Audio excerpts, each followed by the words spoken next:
카페에서 오랜만에 마주 앉은 친구의 모습은 정말이지 놀라웠어. 예전에 내가 알던 그 모습이 맞는 건지 믿기지 않을 정도로 환골탈태한 아름다움에 감탄밖에 나오지 않았지. 와, 지수야, 진짜 대박이다. 너 보고 감탄했어. 솔직히 말해서 완전 여신 됐어. 고마워, 미나야. 나도 거울 볼 때마다 깜짝 놀라. 드디어 못생긴 얼굴에서 해방된 기분이야. 진짜 용기 낸 보람이 있다니까? 사람들 시선이 확 달라졌지? 응, 전에는 그림자처럼 살았는데 이제 다들 나한테 관심 가져주고 칭찬해주고 사는 게 이런 거구나 싶어. 너가 행복해 보여서 내가 다 좋다. 이제 자신감도 생겼으니 하고 싶은 거 다 해. 당연하지. 내 인생은 이제부터 시작이야. 그렇게 3달 정도 시간이 흐른 뒤 음식점에서 지수를 만났을 때 나는 또다시 병원에 다닌다는 지수의 이야기에 살짝 불안함을 느꼈어. 지수야, 너 요새 또 병원 다닌다며? 코는 지난번에도 손댔잖아. 너무 자주 하는 거 아니야? 아니야, 미나야. 자세히 봐봐. 오른쪽 콧대가 아주 미세하게, 정말 미세하게 비대칭이야. 그리고 눈 밑에 주름이 살짝 잡히려고 해. 그거 그냥 웃을 때 생기는 주름 아니야? 네 눈에만 보이는 거라니까? 지금도 충분히 예뻐. 제발 이제 멈춰. 넌 몰라. 충분히 예쁘다는 건 완벽하지 않다는 뜻이잖아. 나는 이 얼굴이 조금이라도 흐트러지는 걸 견딜 수가 없어. 흐트러지긴 뭘 흐트러져. 솔직히 말해서 요즘 너 좀 부자연스러워. 얼굴이 너무 팽팽하고 눈도 좀 가하게 커졌고. 아니야, 아직 부족해. 더 완벽하고 더 아름다워져야 해. 조금만 더 손보면 돼. 지수야, 제발 정신 차려. 신경 꺼. 이건 내 얼굴이야. 얼마 지나지 않아 공원에서 지수를 만났을 때 나는 지수의 얼굴을 보고 너무 놀라서 숨이 턱 막히는 것 같았어. 눈은 심하게 충혈되어 있었고 전보다 훨씬 더 부자연스러운 모습이었지. 지수야, 얼굴 왜 그래? 눈이 너무 빨개. 또 시술 받은 거야? 응, 볼에 필러 좀 넣고 눈은 비대칭 교정했어. 어때? 더 예뻐졌지? 아니, 지수야, 이건 아름답다기보다는 좀 무서워. 제발 이제 멈춰. 얼굴이 너무 변했잖아. 웃을 때도 마네킹 같아. 너는 내 고통을 몰라. 이 얼굴은 아직 채워야 할 부분이 너무 많아. 이 틈, 이 주름, 이 각도 전부 메우고 다듬어야 해. 나는 더 이상 평범함으로 돌아갈 수 없어. 채울 게 뭐가 있어. 네 얼굴은 이미 넘치도록 채워졌어. 이러다 정말 큰일 날 것 같아. 너 혹시 질투하는 거야? 내가 완벽해지는 게 싫은 거지? 아니, 나는 네 친구잖아. 걱정돼서 그래. 걱정 같은 건 필요 없어. 나는 더 완벽해질 거야. 그날 밤 지수에게서 다급한 도움 요청 전화가 왔어. 나는 무슨 일인지 알 수 없었지만 혹시나 하는 마음에 서둘러 지수의 집으로 달려갔지. 지수야? 나 왔어. 괜찮아? 무슨 일이야? 미나야, 나 좀 도와줘. 그래, 진정해. 무슨 일인데 그래? 지수의 얼굴은 이제 사람의 모습이라고 할 수 없을 만큼 기괴하게 변해 있었어. 미나야, 내 얼굴이 모자라. 이 피부를 봐. 아직 부족해. 지수야, 너 얼굴이... 병원에서는 나를 완성해주지 못해. 여기에 피부 조각이 더 필요해. 그래야 더 완벽해질 수 있어. 네 피부가 제일 매끈하고 예뻐. 네 피부 조각이 딱 맞을 것 같아. 너 왜 그래? 나 이제 가봐야 할 것 같아. 나는 너무 무서워서 대충 둘러대고 지수의 집을 나와 필사적으로 도망치기 시작했어. 뒤에서는 지수의 기괴한 웃음소리가 들려왔지.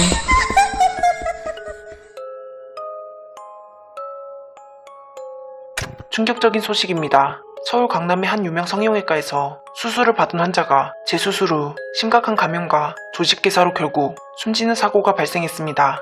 경찰은 현재 의료사고 여부를 포함해 병원 측의 과실 여부를 집중적으로 수사하고 있습니다. 저건 설마...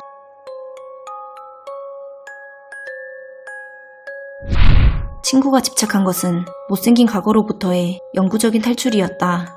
친구는 이미 성형을 새로운 삶을 위한 유일한 생존수단으로 받아들였고 성형을 멈춘다는 것은 곧 자신이 그토록 증오했던 과거의 지수로 돌아가는 것을 의미했다. 친구가 집착한 것은 예쁜 피부가 아니었다. 그녀는 불완전함 그 자체를 견딜 수 없어 했다. 그녀의 눈에 비친 주인공의 매끈하고 예쁜 피부는 자신을 완성하기 위한 마지막 조각이었던 것이다. 친구가 한밤중에 주인공에게 도움을 요청한 것은 사실 함정이었다. 그녀는 병원이 더 이상 자신을 완성시켜줄 수 없다고 생각해 가장 친하고 믿음직스러운 대상인 주인공을 자신의 부족함을 채워줄 마지막 재료로 지목하고 끌어들였던 것이다. 친구는 자신의 몸을 끊임없이 부정하고 외부 물질로 채워넣으면서 스스로를 생명체가 아닌 기괴한 조각품으로 만들었다. 결국 그녀의 몸은 그 인공적인 완벽에 대한 집착을 견디지 못하고 가면 및 개살하는 가장 비참하고 끔찍한 최후를 맞이했다.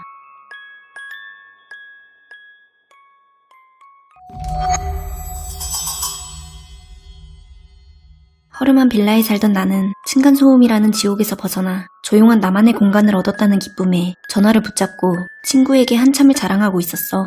와, 주택으로 이사 오니까 진짜 살 것 같아. 층간소음 없는 삶이 이런 거구나. 아래층 할머니 한 분만 사셔서 그런지 조용해서 너무 좋아. 아, 할머니? 집주인인데 한 번 봤어. 좀 특이하시긴 해. 눈이 엄청 까맣고 피부가 병적으로 창백하시더라고. 이빨도 거의 없으시고 나중에 병원 한번 가보셔야 할 것 같아. 나야 이제 소음지옥은 끝이니까 문제 없을 거야. 그래, 다음에 밥 한번 먹자. 전화를 끊고 얼마 지나지 않아 이 평화로운 2층 현관문이 쿵쿵쿵 하고 격렬하게 두드려지기 시작했어. 우리 딸, 현정아, 엄마 왔다. 문 열어. 지금 시간이 몇 시인데 문을 두드리는 거야. 치매 있으신 건가? 할머니, 저 딸 아니에요. 2층 세입자예요. 아니구나. 왜 우리 이쁜 딸은 연락이 없니? 오늘도 없구나.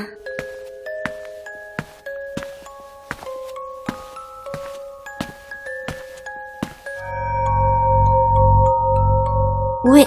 근데 이게 무슨 냄새야? 누가 밖에 음식물 쓰레기 버려놨나? 그나저나 저 바닥에 있는 건 도대체 뭐지? 몰라. 잠이나 자야겠다. 그날 깊은 새벽, 나는 역한 악취와 이상한 소리 때문에 잠에서 번쩍 깨고 말았어. 이게 무슨 소리지? 뼈 으스러지는 소리? 누가 뭘 씹는 소리 같기도 하고. 나는 소리의 근원을 찾으려 조심스럽게 2층 창문 밖을 내다보았어. 그런데 바로 그때 어둠 속에서 비정상적으로 길고 뱀처럼 늘어진 무언가가 아주 천천히 위로 솟아오르는 것을 보고 말았어. 그것은 바로 할머니의 목이었지. 인간의 것이라고는 상상할 수 없을 만큼 길게 늘어난 목은 2층 창문 높이까지 도달했고 할머니의 창백한 얼굴이 내 창문 바로 앞에 멈췄어. 에이! 저건 설마 할머니? 공포에 질린 채 굳어버린 나를 잠시 응시하던 그 얼굴은 아무 소리도 내지 않고 다시 천천히 아래로 내려가 어둠 속으로 사라졌어. 경찰에 신고해야 해. 저건 사람이 아니야. 몇 분 후 현관문 밖에서 노크 소리가 들렸고 경찰이 왔다는 말에 나는 다급하게 현관문으로 달려갔어. 경찰입니다. 신고하셨죠? 문 열어주세요. 저 1층 집주인이 이상해요. 사람이 아닌 것 같아요. 당장 확인해 보셔야 해요. 냄새도 너무 심하고. 사람이 아니라고요? 아, 네. 특이한 냄새가 나긴 하네요. 알겠습니다. 저희가 확인해 보겠습니다. 그렇게 경찰 두 분과 나는 1층 현관문 앞으로 다가섰어. 계십니까? 문 좀 열어주십시오. 경찰입니다. 경찰관이 문을 두드리며 신분을 밝히자 1층 문 안에서는 이전보다 훨씬 강렬하고 역겨운 냄새가 새어나왔어. 그리고 안에서는 사람이 낼 수 없는 낮고 짐승 같은 소리가 들려왔는데 곧 1층 문이 스스로 아주 느리게 열리기 시작했지. 문틈 사이로 보이는 1층 거실 중앙 식탁 옆에는 할머니가 서 계셨는데 그녀는 더 이상 내가 알던 창백한 노파가 아니었어. 입이 괴상하게 찢어지듯 벌어진 괴물 같은 모습이었지. 식탁 위에는 동물의 사체인지 인간의 잔해인지 분간할 수 없는 죽은 무언가가 잔혹하게 널브러져 있었고 그 괴물은 무언가를 씹고 있었는데 바닥에는 내가 이전에 보았던 그 끈적하고 탁한 옅은 피색깔의 액체가 흥건하게 고여 있었지.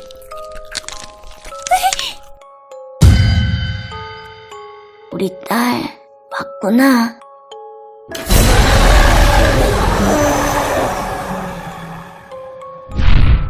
그 할머니는 사실 평범한 집주인 노파가 아닌 인간의 모습을 흉내낸 식인 괴물이었다. 창백한 피부와 검은 눈동자는 인간의 생기가 완전히 빠져나간 껍데기임을 보여주는 징후였고 이빨이 거의 없다고 했지만 괴물이었던 그녀는 밤마다 뼈를 으스러뜨리는 소리를 내며 먹이를 씹고 있었던 것이다. 바닥에 흥건했던 붉은 액체는 바로 희생자의 피와 체액이었다.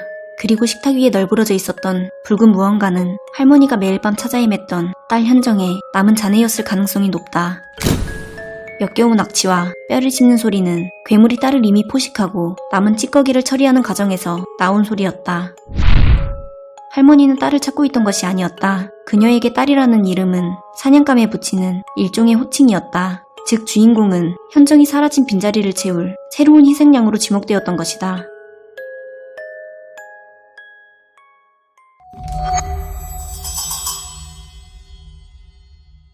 나에게는 여동생이 하나 있었어. 동생 유진이는 태어날 때부터 춤에 천부적인 재능을 타고난 아이였지. 무대 위에서 스포트라이트를 받으며 춤을 추는 댄서가 되는 것이 유진이의 모든 삶이었지만 21, 가장 아름답게 피어날 나이에 동생의 꿈은 너무나 잔인하게 꺾이고 말았어. 환자분 상태가 더 이상은 현대의학으로 손쓸 방법이 없습니다. 마음의 준비를 하시는 게 좋을 것 같습니다. 아니, 선생님, 제발 어떻게든. 죄송합니다. 고통으로 일그러진 동생의 얼굴을 매일같이 지켜보는 것은 유일한 보호자인 나에게도 지옥이나 다름없었어. 안 돼. 이렇게 보낼 순 없어. 내가 뭐라도 해줘야 하는데. 현대의학이 더 이상 해줄 것이 없다는 절망적인 선고를 받고 나서 나는 결국 금기를 깨고 말았지. 지푸라기라도 잡는 심정으로 가장 외진 곳에 있다는 무당을 찾아갔어. 동생이 많이 아프다고? 지푸라기라도 잡는 심정으로 왔겠지만 자네 동생은 상황이 많이 안 좋아. 제발 동생을 살려주세요. 어떤 대가라도 치르겠습니다. 어디 보자. 방법이 하나 있긴 한데 괜찮으려나? 동생을 살릴 수만 있다면 어떤 방법이든 상관없습니다. 뭐든 해주세요. 이 부적은 자네 동생의 생명줄과 같다네. 부적이 훼손되는 즉시 지체 말고 나에게 다시 찾아와야 해. 단 한순간도 망설여서는 안 돼. 알겠어? 네, 꼭 명심할게요. 감사합니다. 무당의 경고는 무시무시했지만 어쨌든 동생에게 한 줄기 희망이 생겼다는 사실에 안도할 수 있었지. 나는 그 부적을 동생 방 책꽂이에 올려두었어. 제발 동생을 살려줘. 다시 춤추는 모습을 보게 해줘. 며칠 후 깊은 밤, 나는 동생 방 쪽에서 너무나도 명확한 부스럭 소리를 들었어. 무슨 소리지? 혹시 하는 마음에 나는 조심스럽게 동생의 방문 앞까지 다가갔어. 문틈으로 살짝 엿보니 방 안의 모습이 내 눈에 들어왔지. 바닥에는 부적이 갈기갈기 찢겨 종이 조각처럼 널브러져 있었어. 부적을 보고 순간 두려움이 밀려왔지만 그보다 더 충격적인 광경이 내 눈을 사로잡고 말았지. 동생이 서 있어? 그리고 동생은 춤을 추기 시작했어. 긴 투병으로 인해 몸이 굳었는지 동작은 확실히 부자연스러웠지만 그건 분명 춤이었어. 말도 안 돼. 동생이 춤을 추잖아. 이건 기적이야. 지금 이 순간 이 기적을 놓칠 수 없었던 나는 황급히 휴대폰을 꺼내 동생의 마지막 춤을 영상으로 기록했어. 하지만 그 기쁨은 정말 잠시였지. 동생은 얼마 가지 않아 평화로운 모습으로 결국 숨을 거두었어. 완전히 회복된 줄 알았던 동생의 춤은 마지막 몸부림이었던 걸까? 유진아, 네가 떠난 지도 벌써 일주일이나 지났네. 보고 싶어. 그래도 마지막으로 네가 춤을 추는 모습을 볼 수 있어서 정말 좋았어. 동생이 너무나 그리웠던 나는 그날의 영상을 다시 꺼내보았어. 동생의 마지막 춤이 담긴 소중하고도 아픈 기억이었지. 영상을 처음부터 끝까지 보던 나는 그제야 동생의 춤에서 느껴졌던 부자연스러움의 이유를 깨닫고 소름 끼치는 경악에 빠졌어. 잠깐, 저게 뭐지? 춤을 추는 동생의 모습 위로 영상 속에는 내가 당시에는 보지 못했던 무언가가 분명히 찍혀 있었어. 그것은 천장에 매달린 채 동생의 머리채를 휘어잡고 위에서 잡아당겼다 놓았다를 반복하고 있었지. 부적, 무당의 경고, 설마. 이 부적은 자네 동생의 생명줄과 같다네. 부적이 훼손되는 즉시 지체 말고 나에게 다시 찾아와야 해. 단 한순간도 망설여서는 안 돼. 알겠어? 나는 그제야 무당이 경고했던 부적의 훼손이 무엇을 의미했는지 깨달았어. 부적은 외부의 힘에 의해 훼손된 것이 아니었다. 그것은 악귀가 동생 유진이를 강제로 조종하여 스스로 그 부적을 갈기갈기 찢도록 만든 것이었다. 부적을 훼손함으로써 아끼는 동생의 마지막 생명의 끈을 끊어버렸고 유진이의 몸이 더 이상 저항하지 못하는 완벽한 인형이 되도록 만들었던 것이다. 동생을 조종하고 있던 존재는 춤에 대한 강한 집착을 가진 꼭두각시 귀신이었다. 이 악기는 유진이를 통해 자신의 욕망을 채우려 했던 것이었고 동생의 몸은 스스로 춤을 춘 것이 아니라 그 악기에게 인형처럼 억지로 조종당했던 것이었다.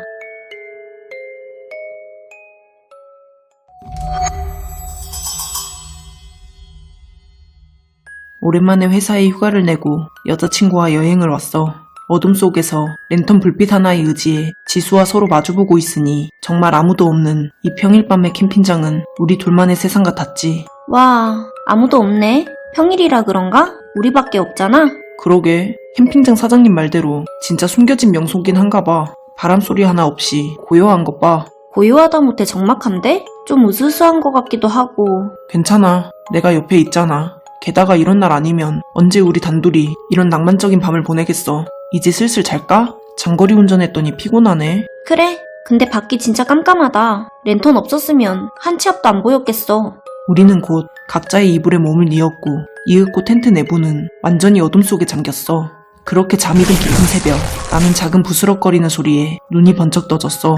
대체 무슨 소리였을까 싶어 정신을 차리려고 애쓰는데 문득 눈앞에 보이는 텐트 천의 한 부분이 찢어져 있는 것을 발견했지. 응? 무슨 소리지? 뭐야, 저긴 언제 찢어진 거야? 그런데 그때 텐트가 찢어진 그곳으로 길고 가느다란 기형적인 그림자가 보이는 거야. 그 그림자는 팔다리가 가늘고 길었으며 마치 머리가 없는 것처럼 보였어. 그 존재는 찢어진 텐트 틈을 통해 우리를 응시하듯 이동도 없이 그 자리에 멈춰 서 있었지. 에이! 저게 뭐야? 바로 그때 그 그림자가 있는 쪽에서 기계음 같은 낮고 기분 나쁜 소리가 들려오기 시작했어.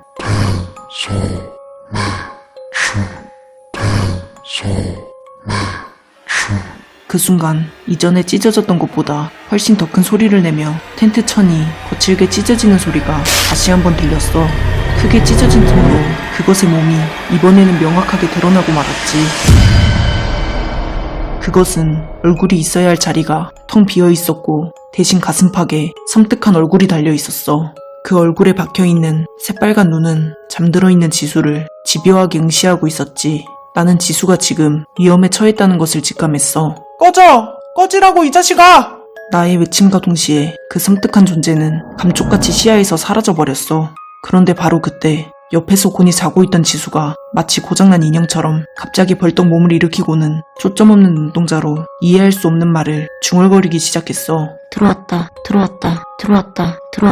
지수야, 왜 그래? 너 지금 무슨 소리를 하는 거야? 들어왔다. 텐소매치. 안 돼. 여기서 벗어나야 돼. 빨리.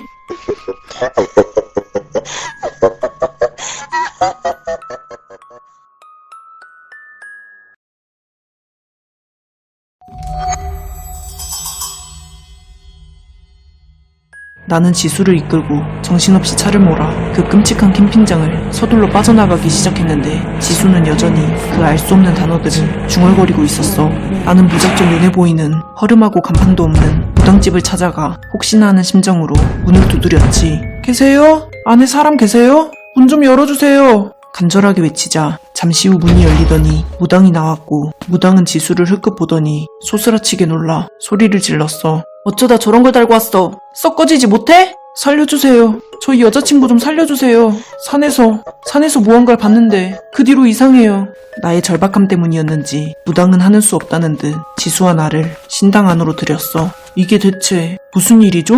저건 야마노케야. 산의 괴물. 산짐승이나 귀신 따위가 아니야. 여자의 몸을 탐해서 영원히 자기 것으로 삼으려는 악기라고. 이미 반은 넘어갔어. 그럼 어떻게 해야 해요? 지금 이대로 집으로 데려가면 자네는 물론이고 자네 가족들까지 싹 다 물살당해. 이놈이 아주 끈질긴 놈이야. 당분간 여기 신당에 가둬두고 구술을 해야 해. 절대로 가까이 가지마. 네, 꼭 좀 부탁드립니다. 몇 주가 지나도록 지수의 얼굴조차 보지 못한 채 걱정만 하며 지내다가 더 이상 견딜 수 없어 무당집을 다시 찾아갔어. 무당님, 지수 상태 좀 볼 수 있을까요? 안 돼. 이제 겨우 달래놨는데 지금 들어가면 도로 나빠져. 몇 달은 더 기다려. 잠깐만이라도요. 여자친구 얼굴 한 번만 보게 해주세요. 글쎄 안 된다니까. 지수야, 나야, 민우. 괜찮아? 나의 목소리를 들었는지 얌전히 웅크리고 있던 지수는 그때 그 초점 없는 텅 빈 눈을 하고서 다시 그 기괴한 소리를 마지막에 내뱉기 시작했어. 텐소매츠. 들어가지 말라는 말 못 들었어? 죄송합니다. 근데 지수 상태는 왜 아직도 저런 건가요? 이상하단 말이야. 자네가 오기 전까지만 해도 괜찮았는데 자네만 가까이 오면 전혀 몸속에 있는 게 미쳐 날뛰어. 네? 그게 무슨... 마치 자네를 전현한테서 떨쳐놓으려는 것처럼 자네를 보면 이상해진단 말이지. 전현을 위한다면 아무래도 자네는 더 이상 여길 찾아오지 않는 게 좋겠네. 그 후 나는 몇 년이 지나도록 그 무당집 문을 다시 두드리지 못했지. 당연한 얘기지만 나는 지수를 더 이상은 볼 수 없었고 그 사건을 겪은 이후로 나는 다시는 캠핑장에 갈 수 없게 되었어.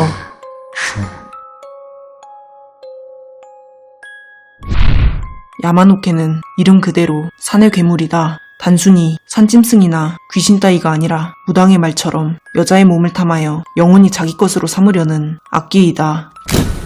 길고 가느다란 팔다리, 머리가 없는 것이 특징이며 가슴팍에 섬뜩한 얼굴이 달려있다. 그리고 이를 묘사하는 단어가 있는데 그것을 바로 텐소매츠라고 한다. 주인공이 지수의 곁에 머무는 것 자체가 야마노케에게 힘을 공급하는 행위였다. 최종적으로 주인공이 무당집을 떠나자 야마노케의 증폭기가 사라진 셈이 되었고 지수는 일상으로 돌아갈 수 있었다. 지수가 문제없이 일상으로 돌아갈 수 있었던 것은 야마노케가 사라져서가 아니라 지수 곁에 강한 기운을 제공하는 근원지가 없어졌기 때문이다.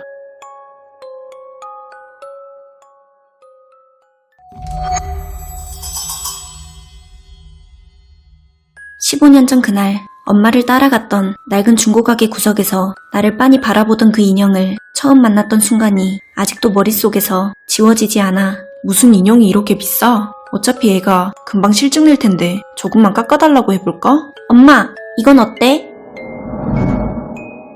어우, 얜 왜 이렇게 깨재재해? 누가 버린 거 아니야? 난 마음에 드는데. 이름이 되게 예뻐. 에나벨이래. 그리고 눈도 너무 예쁘지 않아? 꼭 나 쳐다보는 것 같아. 가격표 봐봐. 엄청 싸. 5,000원이래. 5,000원? 빨아서 쓰면 되려나? 그래, 비싼 거 사줘봤자 며칠 못 가니까 차라리 그게 낫겠다. 그걸로 해. 에나벨아, 반가워. 넌 이제부터 우리 가족이야. 우리 집으로 가자. 집으로 돌아온 뒤 며칠 동안은 정말 평범하고도 평화로운 시간이었어. 책상 위에 에나벨을 앉혀두고 학교 숙제를 하고 있었지. 아, 숙제 너무 많다. 에나벨 너는 좋겠다. 학교 안 가도 돼서. 아, 피곤한데. 몰라, 그냥 자야겠다. 그렇게 잠이 들었는데 한밤중에 뭔가 툭 떨어지는 소리에 눈이 떠졌어. 뭐야? 응? 그런데 분명 책상 위에 있어야 할 인형이 어느새 침대 끝에 앉아 나를 정면으로 응시하고 있더라고. 너 왜 여기 있어? 아까 책상에 뒀는데 내가 옮겼었나? 그때는 그저 내가 잠결에 인형을 옮겨놓고 기억을 못하는 거라고 대수롭지 않게 넘기며 다시 인형을 제자리에 올려두고 잠을 청했어. 하지만 사건은 거기서 끝난 게 아니었지. 모두가 깊게 잠든 고요한 밤에 목이 말라 부엌으로 나갔을 때였어. 아, 목말라.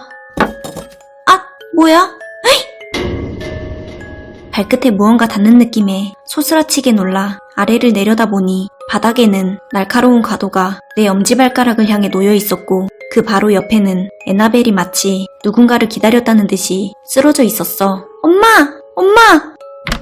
왜 그래? 새벽에 무슨 일이야? 저기 칼이 그리고 에나벨이. 아이고, 내가 어제 과일 깎고 식탁 끝에 뒀나 보네. 너 안 다쳤어? 아니, 내가 그런 게 아니라 인형이 칼 옆에. 인형은 네가 낮에 가지고 놀다 여기다 흘렸겠지. 큰일 날 뻔했네. 들어가서 자 얼른. 아닌데, 분명 책상 위에 두고 다시 잤는데. 그날 이후로도 기이한 일은 계속됐어. 그리고 민재가 우리 집에 놀러왔던 그날 결국 돌이킬 수 없는 일이 터지고 말았지. 수진아, 나왔어. 혹시 먹을 거 있어? 출출해 죽겠다. 과자 있는데 잠깐만. 거실에 앉아있어. 금방 갖다 줄게. 뭐야 이 인형? 야, 얘 눈이 왜 이래? 완전 소름 돋게 생겼어. 자꾸 나 쳐다보는 것 같아. 좀 치우면 안 되냐? 왜? 예쁘기만 한데. 우리 에나벨한테 그러지 마. 에나벨은 무슨, 네가 무슨 애기냐? 야, 함부로 치지 마. 나 화장실 갔다 올 테니까 에나벨 건들면 안 된다. 그렇게 나는 화장실에 들어갔고 거실에는 민재와 에나벨만 남아 있었지. 뭐야, 벌써 나왔어? 어?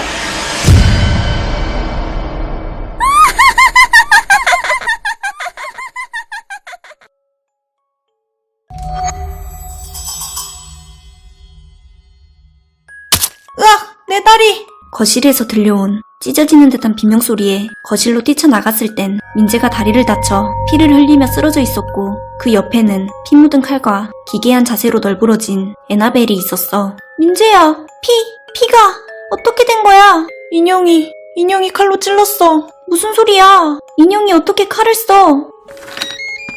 수진아, 엄마와...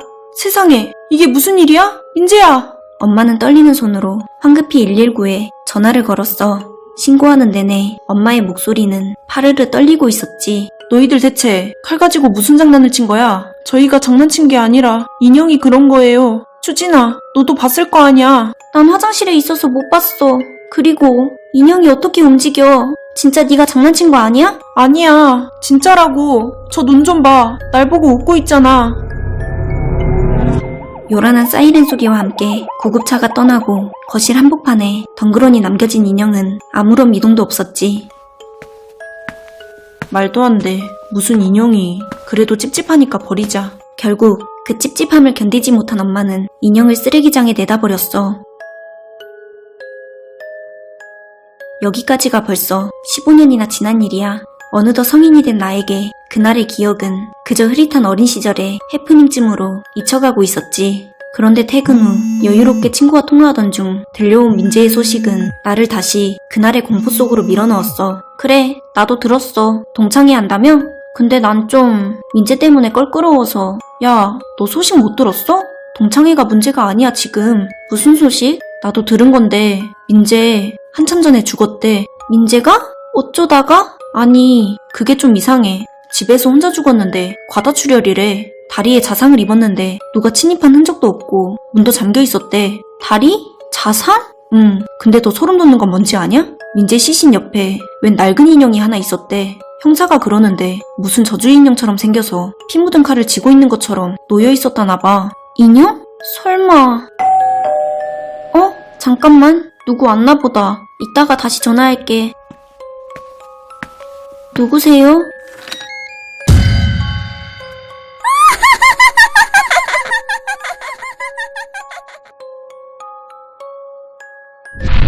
에나벨은 1970년대 미국의 한 가정집에서 처음 발견되었다. 이 인형은 단순한 중고인형이 아니며 자신을 소유한 사람의 애정을 갈구하는 동시에 자신을 조금이라도 부정하거나 무시하는 존재에게는 잔혹한 응징을 내리는 사악한 존재가 깃든 인형이다. 15년 전 민재가 다리를 다쳤던 사건은 단순한 경고가 아니었다. 에나벨은 민재를 죽이는 데 실패하자 성인이 된 민재를 끝내 찾아내 자신을 무시했던 민재에게 과거 방식 그대로 다리를 공격해 그를 고통 속에 죽게 만들었다. 에나벨이 15년이라는 긴 세월을 지나 다시 수진 앞에 나타난 이유는 깊게 뿌리박힌 배신감 때문이었다. 에나벨은 수진을 자신을 진정한 가족으로 받아준 유일한 안식처라고 믿었기에 버려지던 순간 자신을 구해주지 않은 수진을 용서할 수 없었다. 그렇게 15년 동안 에나벨은 서늘한 어둠 속에서 오직 복수만을 꿈꾸며 수진을 향한 칼날을 갈아왔다.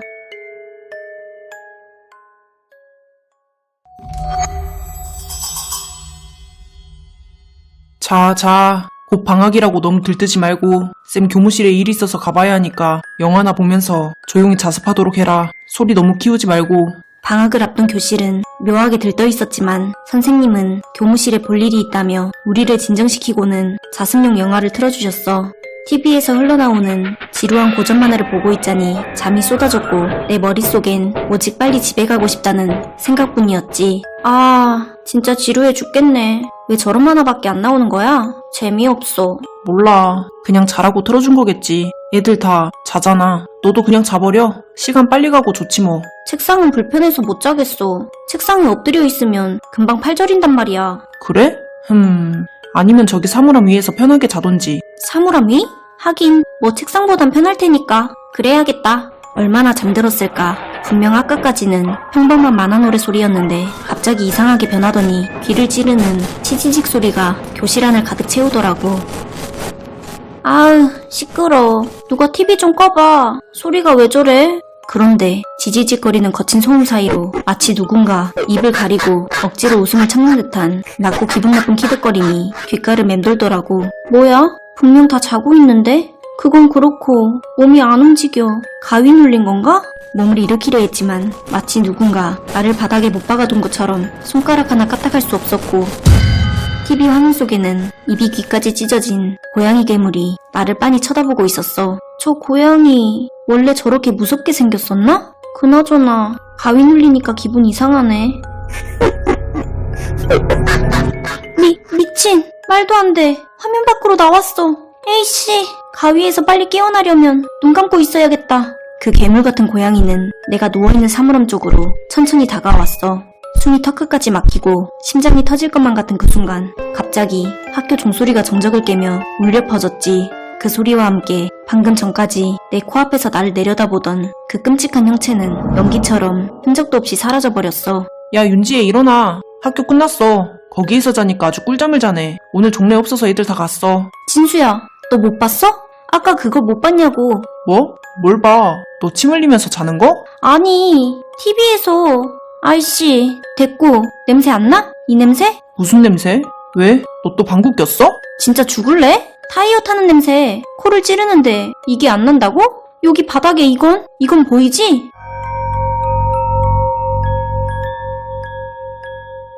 뭐? 타이어?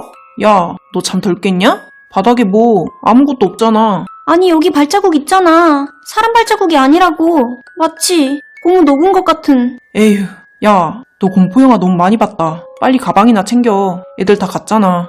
학교 건물을 빠져나와 집으로 향하는 내내 서늘한 기분을 도무지 떨칠 수가 없었어.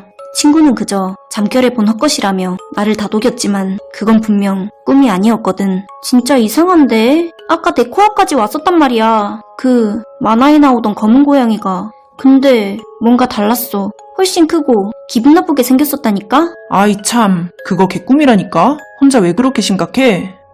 어? 근데 오늘따라 길고양이들이 왜 이렇게 많지?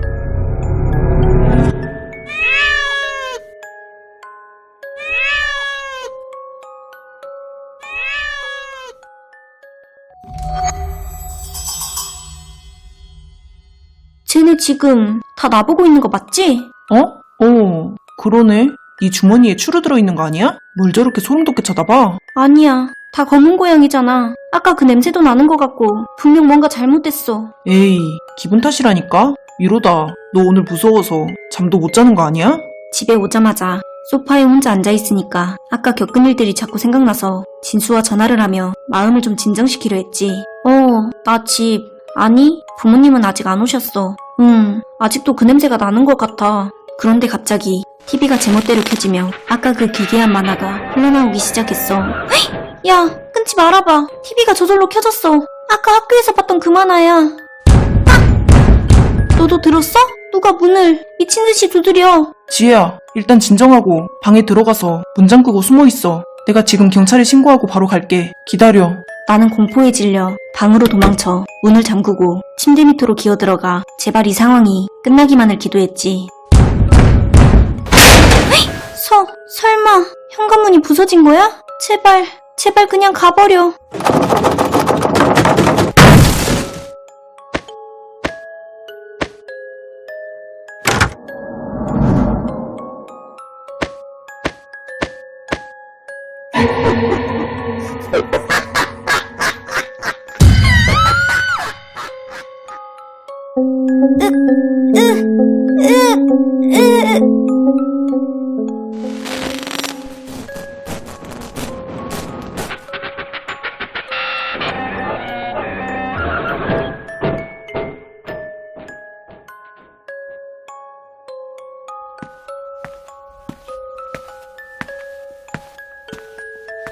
문이 떨어져 나가 있잖아. 학생, 일단 혹시 모르니까 우리 뒤에 서 있어. 거 봐요. 진짜라니까요. 전화기 너머로 비명소리도 들렸고 누가 문을 부술 것처럼 두드리는 소리도 분명히 났어요.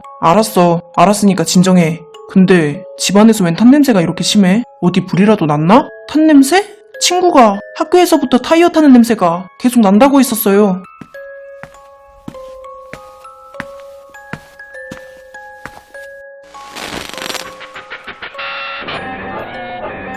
TV가 갑자기 왜 켜졌지? 저 고양이 캐릭터 만화치고는 너무 기괴한데? 이거 학교에서 봤던 그 만화예요. 어? 잠깐, 저기 고양이한테 잡혀있는 사람 우리 학교 교복을 입고 있어요. 에이, 우연이겠지. 그냥 평범한 학교 교복 디자인 아니야? 아니에요. 자세히 보면 얼굴이, 저건 분명 지혜의 얼굴이라고요. 학생, 마음은 알겠는데 그럼 친구가 TV 속에 들어가기라도 했다는 거야? 집안이 난장판이긴 해도 혈은 하나 없고 피해자도 가해자도 없어서 현재로선 우리가 해줄 수 있는 게 없어. 해줄 수 있는 게 없다니요. 지금 눈앞에서 사람이 죽어가는데 저기 보세요. 저 괴물이 점점 지혜한테 다가가고 있잖아요.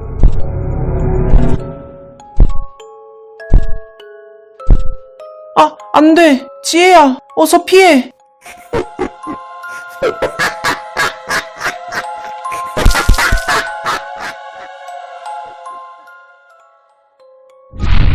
카툰캣은 고전 만화 스타일로 그려진 괴생명체이다.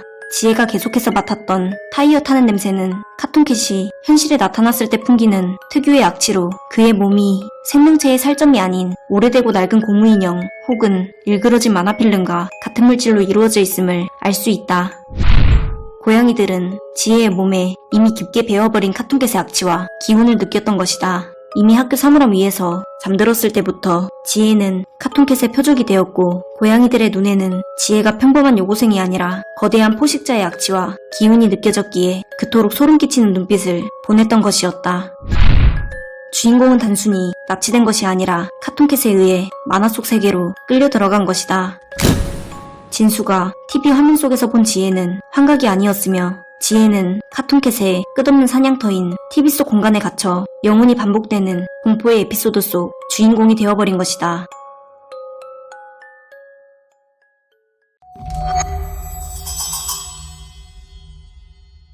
여름방학 때 시골 할아버지 집에 내려가 있었어. 그날도 마당에서 혼자 놀고 있었지. 지훈아, 이 주변에서 노는 건 좋지만 너무 멀리까진 가지 말거라. 산속이 험해서 길을 잃으면 다시 돌아오지 못할 것이야. 알겠지? 네, 알겠어요. 이 주변에서 놀다 금방 들어올게요. 그리고 저 지금은 졸려서 조금만 자다 놀 거예요. 난 졸려서 팔베개하고 잠깐 눈을 붙였어. 금방 일어나서 다시 놀 생각이었거든.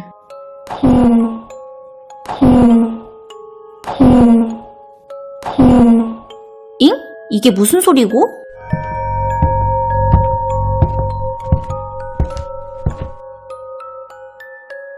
엥? 누나는 누구세요? 누나 키 되게 크다. 할아버지 보러 오신 거예요? 저희 할아버지 지금 일하러 나가셨는데. 잠깐만 도와줄 수 있을까? 금방 끝나. 나도 모르게 따라가게 됐어. 뭔가 이상한데 그냥 거절이 안 되더라고. 계속 따라가다 보니까 산길이 나왔는데 슬슬 겁이 나기 시작했어. 누나, 얼마나 더 가야 돼요? 아직 멀었어요? 할아버지가 산속까지는 가지 말라고 하셨는데. 누나는 내가 어떤 말을 해도 대답을 안 해주더라고. 그렇게 아무 말 없이 걷다 보니까 폐가가 하나 나왔어. 저것 좀 밖으로 꺼내줄래?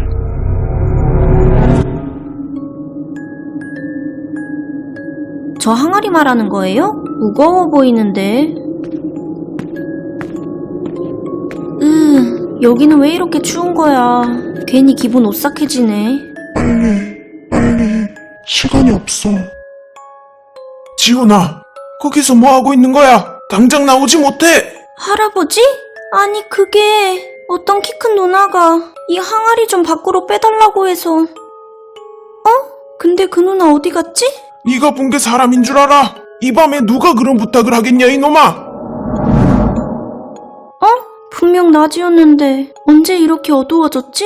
지훈이 네가 발척 귀신에게 단단히 홀린 모양이구나. 그래도 항아리만 안 만졌으면 됐다. 어서 나와라. 집으로 가자꾸나. 아침에 눈 뜨니까 할아버지는 이미 밭에 갈 채비를 다 하고 계셨어. 어제 일 때문에 괜히 또 혼날까봐 조마조마했지. 지훈아, 할아버지 밭일하러 가야 하니까 오늘은 어디 나가지 말고 집에만 있어야 한다. 알겠지? 네, 어제는 죄송해요. 오늘은 절대 밖에 나가지 않을게요.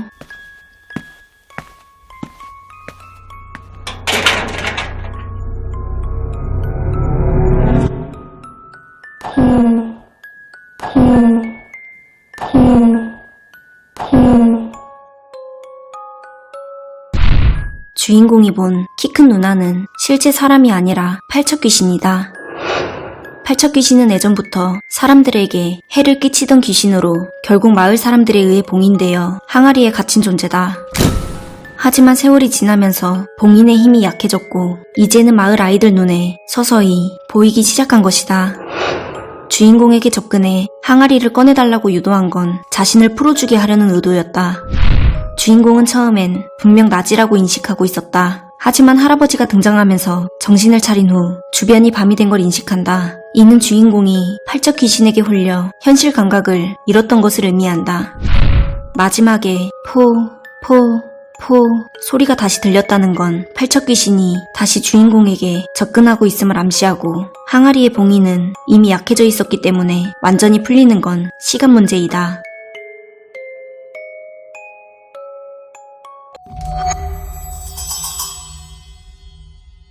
이거 꼭 학교 가자마자 사물함에 넣어. 절대 잃어버리거나 찢어지면 안 된다. 알겠지? 엄마 또 이상한 꿈 꿨어? 지난번에도 무당 찾아가더니 오늘 아침에도 다녀온 거야?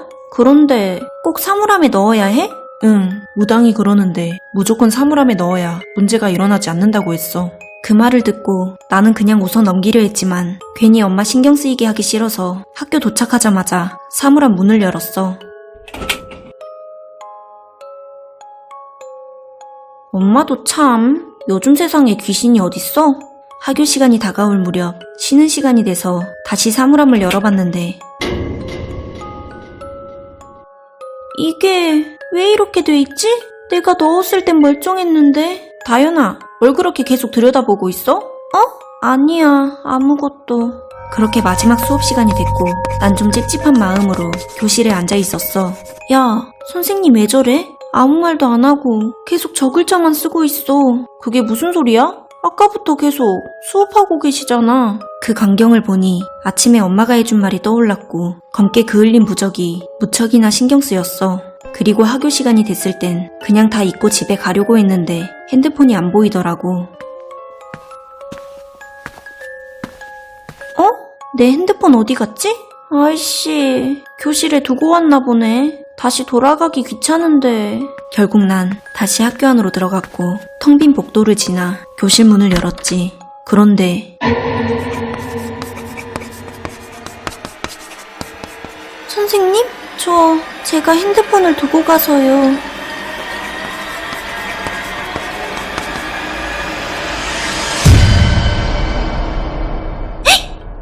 선생님 얼굴이. 난 그대로 죽을 힘을 다해 도망쳤어. 숨을 헐떡거리며 뛰어내려와서 1층에 도착했는데 이번엔 평범한 얼굴의 선생님이 복도 한 곳에 서 있었어. 다현아, 괜찮니? 무슨 일인데 땀을 그렇게 흘려? 선생님? 그게 교실에 선생님이랑 같은 옷을 입은 사람이 있었는데 얼굴이 이상했어요. 얼굴이 이상했다고? 어떻게 이렇게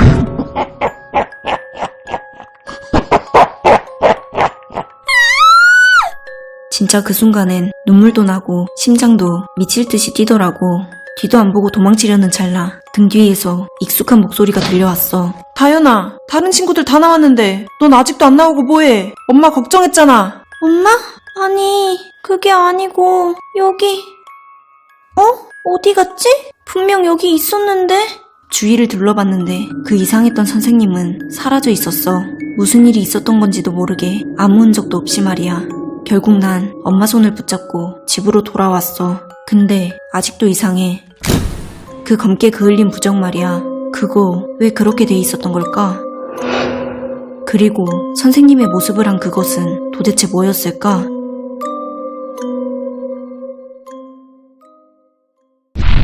엄마는 전날 밤 딸이 학교에서 안 좋은 일을 당하는 꿈을 꿨다. 꿈이 너무 생생하고 불길해 무당을 찾아갔고 무당은 딸에게 강한 악기가 따라붙었다고 하며 부적을 건넸다. 이건 단순한 엄마의 불안이 아니라 딸을 지키기 위한 절박한 선택이었다. 학교 도착 후 사물함에 넣은 부적은 시간이 지나며 완전히 검게 그을려 있었다. 이는 단순한 오염이 아닌 귀신의 강력한 기운에 의해 부적이 타버린 것이다. 그것은 무당의 부적조차 버틸 수 없을 만큼 강한 존재였고 결국 선생님의 모습으로 주인공 앞에 나타난 것이다. 결정적인 순간 주인공의 엄마가 학교 안으로 들어왔다. 학교 시간이 지났는데도 딸이 나오지 않자 불안한 마음에 직접 들어간 것이다. 주인공을 해치려던 그 존재는 엄마처럼 딸을 지키려는 강한 의지를 가진 사람 앞에서 끝내 모습을 유지하지 못하고 사라진 것이다.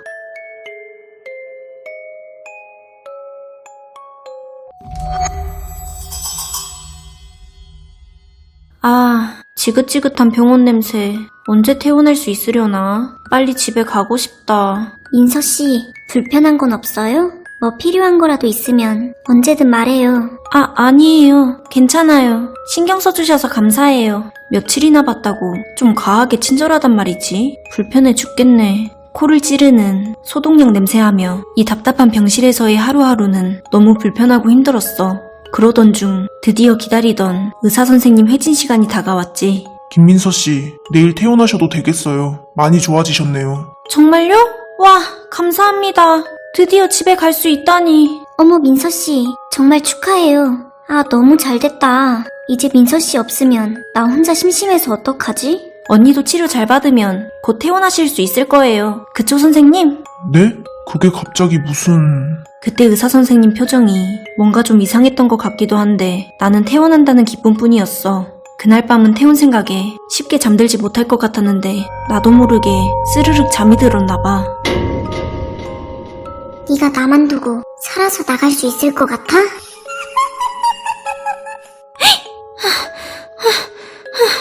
아이씨, 꿈이었나? 뭐야, 무섭게. 빨리 다시 자야겠다. 그렇게 찝찝한 꿈자리 때문에 한참을 뒤척이다가 겨우 다시 잠이 들었고 눈을 뜨니 드디어 퇴원하는 날 아침이 밝아 있었어. 드디어 퇴원이다. 앞으로는 건강관리 잘해서 다시는 안 와야지. 민서씨, 민서씨. 미쳤나봐. 저기까지 왜 올라가서 저러고 있어? 소름 돋게. 마침 예약해둔 택시가 병원 앞에 도착해서 정말이지 뒤도 안 돌아보고 얼른 차에 올라탔어. 그 여자한테서 최대한 멀리 도망치고 싶다는 생각밖에 없었거든. 기사님, 찹쌀 아파트로 가주세요. 오늘 퇴원하셨나봐요. 근데 표정이 왜 그렇게 안 좋으세요? 기사님, 제가 병원에 며칠 있었거든요? 근데 같은 방 쓴 여자가 와, 진짜 이상했어요. 이상하다니요? 저한테 너무 잘해주는 거예요. 심지어 오늘 퇴원하는데 글쎄 병원 옥상까지 올라가서 저한테 손을 흔들지 뭐예요? 아, 깜짝이야. 기사님, 왜 그러세요? 당장 내려요. 당장! 갑자기 기사 아저씨가 소리를 지르는 탓에 영문도 모르고 길 한복판에 내렸는데 택시는 나를 내려주자마자 정말 미친 듯이 사라져버렸어. 아니, 대체 왜 저래? 내가 뭐 실수한 거라도 있나?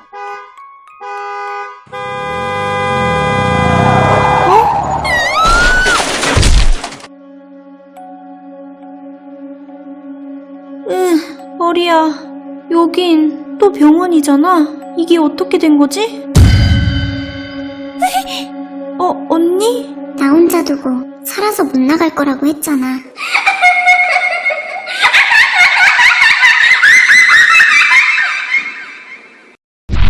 주인공과 같은 병실에 있던 언니의 정체는 사실 오래전에 그 병원에서 죽은 귀신이었다.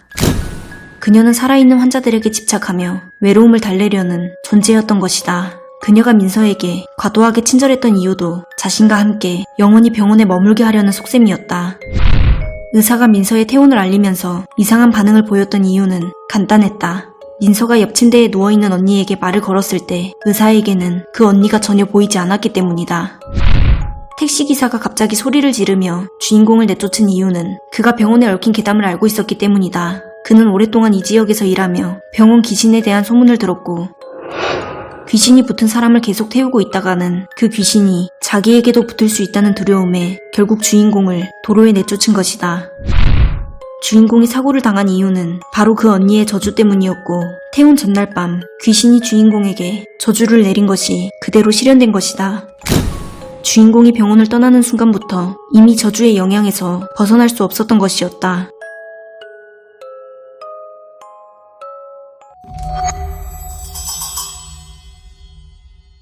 삼촌이 오랜만에 같이 낚시를 가자고 해서 따라가게 됐어. 처음 도착했을 땐 설레었지. 밤 공기가 생각보다 차가웠는데 이상하게 기분은 나쁘지 않았어. 삼촌이 옆에 있다는 게 괜히 든든하게 느껴졌거든. 이야, 밤 공기 끝내주지?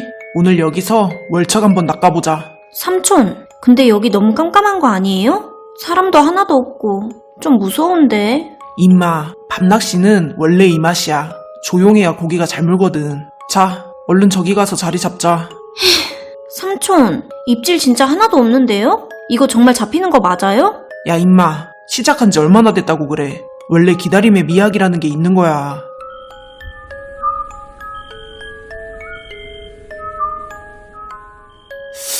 아, 잠깐만. 다정아, 삼촌 배가 좀 아파서 저기 숲 뒤에 잠깐만 다녀올게.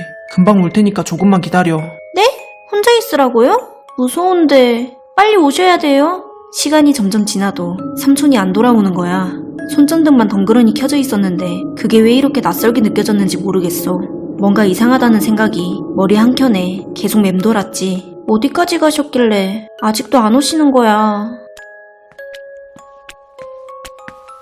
삼촌? 왜 이제 오시는 거예요? 삼촌, 왜 그래요? 옷이 다 젖었잖아요. 물에 빠지기라도 했어요? 삼촌, 괜찮아요? 어디 다친 거예요? 말을 좀 해봐요. 저기 강에 네? 강이요? 갑자기 강은 왜? 같이 가자. 네? 어딜 가요? 아, 삼촌, 이거 나요. 아파요. 그 순간 뭔가 이상하다는 확신이 들었어. 한 번도 본 적 없는 삼촌의 행동 때문에 날 끌고 가는 사람이 정말 삼촌이 맞는지 의심이 들었지. 어? 다정아, 너 혼자 거기서 뭐해? 위험하게 물속엔 왜 들어가고 있는 거야? 삼촌? 삼촌이 왜 거기에? 그게 무슨 소리야? 나 볼일 보고 오는 동안 무슨 일 있었어? 아니, 방금 삼촌이 온몸에 물을 다 뒤집어 쓰고 저를 물속으로 끌고 가려고. 내가 너를 왜 물속으로 끌고 가? 너 헛것이라도 본 거 아니야? 아니, 그게 분명히 삼촌이. 오늘은 그만 철수해야겠다. 나도 그렇고 너도 아무래도 상태가 안 좋아 보인다. 네, 빨리 집에 가요. 결국 우린 서둘러 낚시터를 빠져나왔어. 나중에 삼촌한테 들었는데 그때 삼촌도 이상한 일을 겪었다고 하더라고. 볼일 보러 자리를 잠깐 비웠을 때 우리가 낚시하던 반대편에서 내가 조용히 삼촌을 부르는 목소리가 계속 들렸대. 삼촌, 삼촌. 그래서 삼촌은 날 찾아 여기저기 헤맸고 돌아왔을 땐 내가 물속으로 천천히 걸어 들어가고 있는 걸 봤다는 거야. 그 일이 있고 나서 삼촌은 한 번씩 낚시를 가고는 하시지만 나는 그 후로 다시는 낚시터에 가지 않았어. 아니, 갈 수 없었지.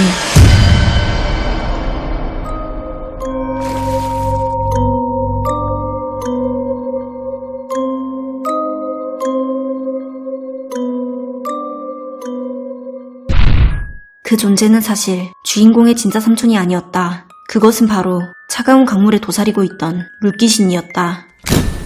물귀신은 가장 익숙하고 믿음직한 대상인 삼촌의 형상을 빌려 주인공의 의심을 피하고 접근했던 것이다. 삼촌의 모습을 한 물귀신은 주인공의 팔을 잡고 강으로 끌고 가려 했다. 물귀신은 본능적으로 살아있는 생명을 물속으로 끌어들여 자신과 같은 처지로 만들고자 주인공을 홀려 물속으로 끌고 들어가 해를 가하려 했던 것이다. 삼촌이 들었던 그 목소리 역시 주인공을 노리던 물귀신이 만들어낸 또 다른 함정이었다. 물귀신은 주인공을 유인하는 동시에 진짜 삼촌을 다른 곳으로 깨어내어 주인공을 완벽하게 고립시키려 했던 것이다. 주인공의 목소리를 흉내내어 삼촌을 부른 것은 방해자를 따돌리고 계획을 성공시키기 위한 물귀신의 교활한 계획이었다.